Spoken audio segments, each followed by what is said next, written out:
Hello guys, तो आज का जो हमारा क्वेश्चन है इसमें देखा है 300 metre long train is moving with the uniform velocity of 90 kilometre per hour. The time taken by the train to cross the another train of length 700 metre moving with the same speed in opposite direction.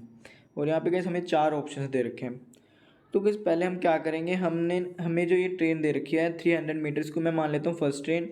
और जो हमें 700 metre जिस train की length है इसको मान लेते हैं सेकेंड ट्रेन। ठीक है, तो अब मैं क्या करूँगा कि जो मैं पहली ट्रेन है उसकी वेलोसिटी निकालूंगा with respect to second train. तो उसके लिए मैं ये वाला फॉर्मूला यूज़ करूँगा, V12 is equal to V1 minus V2।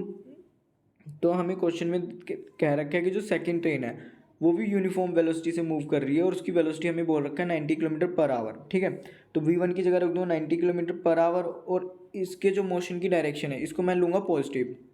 ठीक है, तो हमें क्वेश्चन में क्या रखा है कि जो सेकेंड ट्रेन है वो इसके ऑपोजिट डायरेक्शन में मूव कर रही है, तो इसकी वेलोसिटी को मैं कंसिडर करूँगा नेगेटिव। इसलिए गाइस आप देख सकते हैं मैंने V2 की जगह रख दिया -90 किलोमीटर पर आवर। तो जो हमारा V12 कितना आ रहा है वो आ रहा है 90 kilometre per hour plus 90 kilometre per hour is equal to 180 kilometre per hour. अब क्या करूँगा, मैं इस किलोमीटर पर आवर को मीटर पर सेकंड में कन्वर्ट करूँगा। तो उसको कन्वर्ट करने के लिए क्या करूँगा कि जो 180 है उसको 5/18 से मल्टीप्लाई कर दूँगा गाइस। सॉरी गाइस, 180 है, इसको 5/18 से मल्टीप्लाई कर दूंगा। तो जो आ जाएगा मेरा मीटर पर सेकेंड में आ जाएगी वैल्यू। तो आप देख सकते हैं 180 को 18 से डिवाइड करूंगा तो 10 आएगा और 10 को जब 5 से मल्टीप्लाई कर दूंगा तो मेरी रिलेटिव वेलोसिटी आ रही है 50 मीटर पर सेकेंड।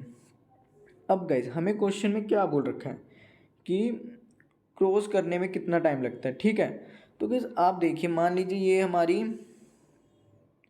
फर्स्ट ट्रेन है और इसकी ये लास्ट वाला डब्बा है। ठीक है, और इसका कहीं ये फर्स्ट वाला डब्बा होगा। ठीक है, और ये मान लेते हैं कैसे हमारी सेकंड ट्रेन है। ठीक है, ये सेकंड इसका इंजन हो गया और ये कहीं लास्ट वाली बोगी होगी। ठीक है गाइस, यानी लास्ट वाला डब्बा हो गया। तो जब ये हमारी फर्स्ट ट्रेन है ये इस वाली ट्रेन के आखिरी डब्बे के इस वाली सरफेस को क्रॉस कर लेगी फर्स्ट ट्रेन की जो ये वाली आखिरी सरफेस है, यानी कि ये यहाँ आ जाएगी कहीं। तो उस वक्त हम कहेंगे कि इसने कम्प्लीटली क्रॉस कर लिया। और इसको क्रॉस करने में आप देख सकते हैं गाइस ये कितना डिस्टेंस कवर करेगी। तो गाइस ये यहाँ गैप नहीं होगा, ये ट्रेन मान लीजिए यहीं होगी। ठीक है, इसका इंजन है, उसकी जो सामने वाली सरफेस है वो इस इंजन के सेकेंड वाली ट्रेन का जो इंजन होगा उसके सामने ही होगी। तो आप देख सकते हैं कितना टोटल डिस्टेंस कवर करेगी ये ट्रेन। ये अपनी एक लेंथ कवर करेगी 300 मीटर और ये जो सेकंड ट्रेन है जिसकी लेंथ है 700 मीटर ये इसको भी कवर करेगी। ठीक है गाइस, तो आप देख सकते हैं टोटल कितना डिस्टेंस कवर करेगी, ये करेगी 1000 मीटर। ठीक है गाइस, और गाइस आप कह रहे हैं कि हमें कैसे पता लगेगा, क्योंकि गाइस आपने क्या निकाला, रिलेटिव वेलोसिटी निकाली है। और रिलेटिव वेलोसिटी के हिसाब से आपने क्या कहा कि जो इस ट्रेन की स्पीड है वो सेकेंड ट्रेन के रेस्पेक्ट में कितनी आई है 50 मीटर पर सेकेंड।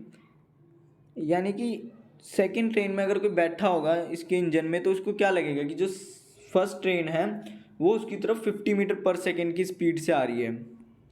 ठीक है, यानी आप मान सकते हो कि ये वाली ट्रेन है रुकी हुई। ठीक है, तो जो पूरा 1000 मीटर का डिस्टेंस कवर करेगी वो फर्स्ट वाली ट्रेन कवर करेगी। तो इसलिए आप देख सकते हैं मैंने यहाँ पे टोटल डिस्प्लेसमेंट या आप बोल सकते हैं टोटल डिस्टेंस, क्योंकि जो हमारा मोशन हो रहा है वो वन डायमेंशन में हो रहा है तो इस वक्त डिस्टेंस और डिस्प्लेसमेंट दोनों इक्वली होते हैं। ठीक है गाइस, तो गाइस हमारा जो टोटल डिस्प्लेसमेंट आया वो 1000, हमें रिलेटिव वेलोसिटी पता है कितनी है। अब हम सिंपल सा फॉर्मूला यूज़ करेंगे, v velocity equal to displacement upon में टाइम, वाला फॉर्मूला यूज़ करेंगे। इसमें वैल्यूज़ रखेंगे, v की जगह रख देंगे 50 मीटर पर सेकेंड, डिस्प्लेसमेंट की जगह रखेंगे 1000 मीटर और t तो हमने निकालना है। तो इसको कैलकुलेट करके जो हमारा t आ रहा है वो आ रहा है 20 सेकेंड। तो इसलिए इस हिसाब से इस क्वेश्चन के लिए जो सही ऑप्शन है तो गाइज वो ऑप्शन नंबर 3 है। और अगर गाइज आपको कोई डाउट है तो कमेंट सेक्शन में पूछेगा। Thank you guys.